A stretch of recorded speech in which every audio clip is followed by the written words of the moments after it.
Assalamualaikum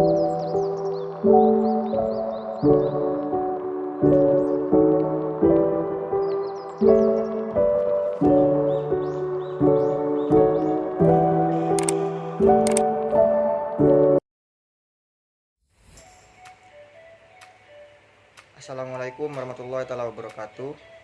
Perkenalkan, nama saya Muhammad Zidan Riza dari kelas manajemen E dengan NIM 21021111001096.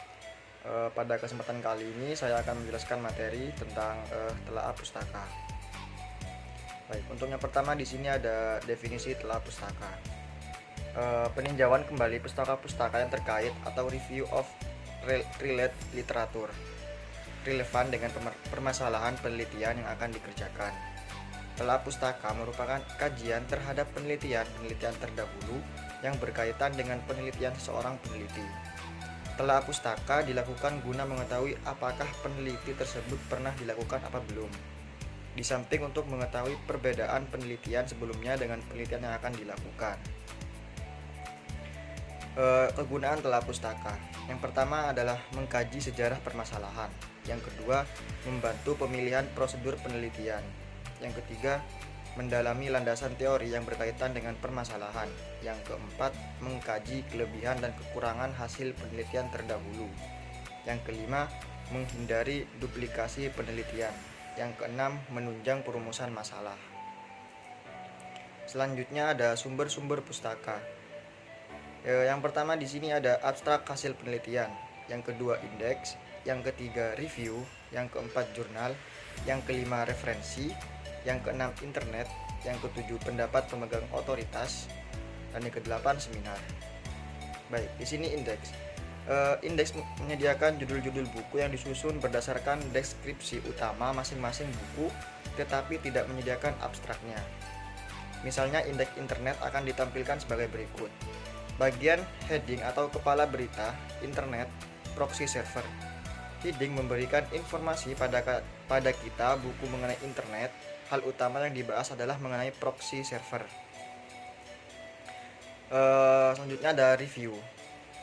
Review berisi tulisan-tulisan yang mensistensi karya-karya atau buku yang pernah ditulis dalam suatu periode waktu tertentu. Tulisan disusun berdasarkan topik dan isi. Dalam review biasanya penulisannya memberikan perbandingan dan bahkan juga kritik terhadap buku atau karya yang direview oleh yang bersangkutan. Kadang penulis review juga memberikan kesimpulan alternatif kepada pihak pembaca yang tujuannya ialah agar pembaca dapat memperoleh pandangan yang berbeda dari buku yang dibacanya. Selanjutnya ada jurnal. Jurnal berisi tulisan-tulisan dalam suatu bidang disiplin ilmu yang sama, misalnya ilmu manajemen dalam ilmu ekonomi atau teknik informatika dalam ilmu komputer.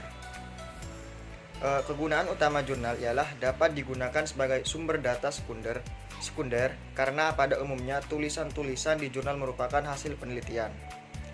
Kita dapat juga menggunakan tulisan di jurnal sebagai bahan kutipan untuk referensi dalam penelitian kita sebagaimana buku-buku referensi. Selanjutnya adalah buku referensi.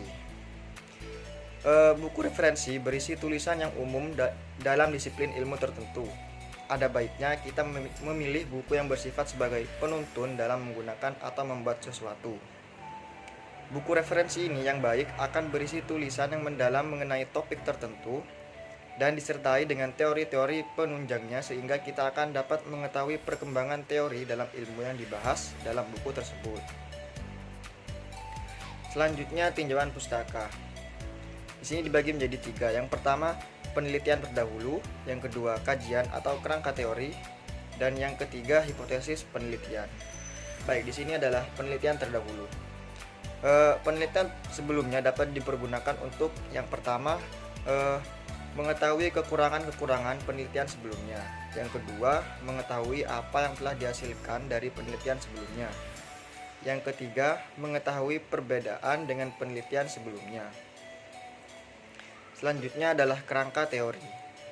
Kerangka teori merupakan miniatur keseluruhan dari proses penelitian.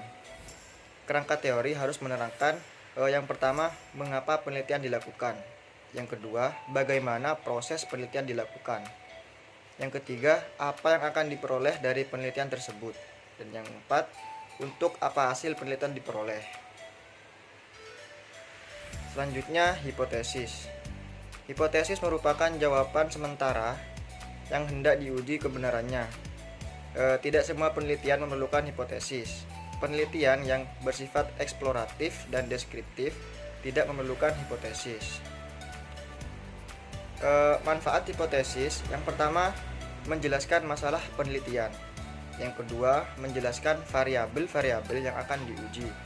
Yang ketiga, pedoman untuk memilih metode analisis data. Dan yang keempat, dasar untuk membuat kesimpulan penelitian. Selanjutnya di sini ada contoh hipotesis. Ada pengaruh positif yang signifikan pemberian insentif lingkungan kerja dan kepemimpinan terhadap semangat kerja karyawan PT Purnama. Hipotesis dapat menunjukkan yang pertama, masalah penelitian.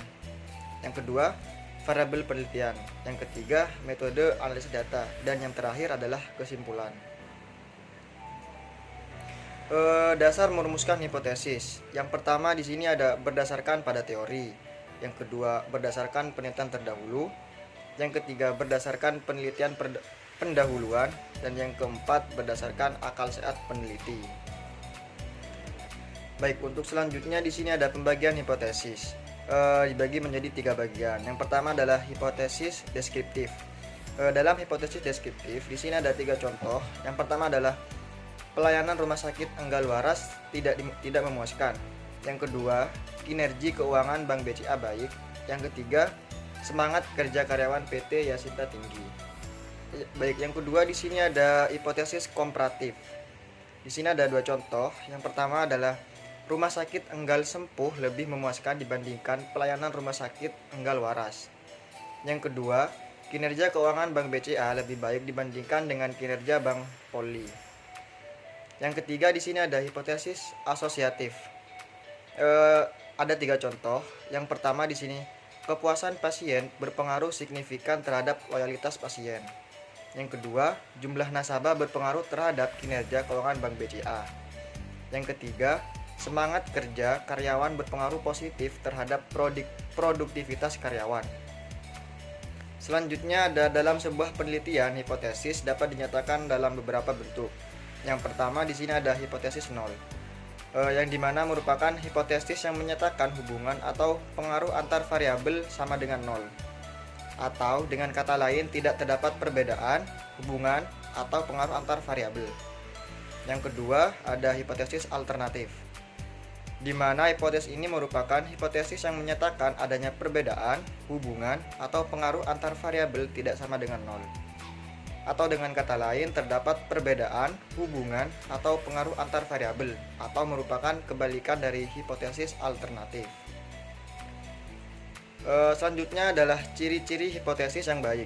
Yang pertama, dinyatakan dalam kalimat yang tegas. Yang kedua, dapat diuji secara ilmiah. Dan yang ketiga, dasar dalam merumuskan hipotesis kuat. Mungkin itu saja yang dapat saya sampaikan. Kurang lebihnya mohon maaf, semoga bermanfaat. Assalamualaikum warahmatullahi wabarakatuh.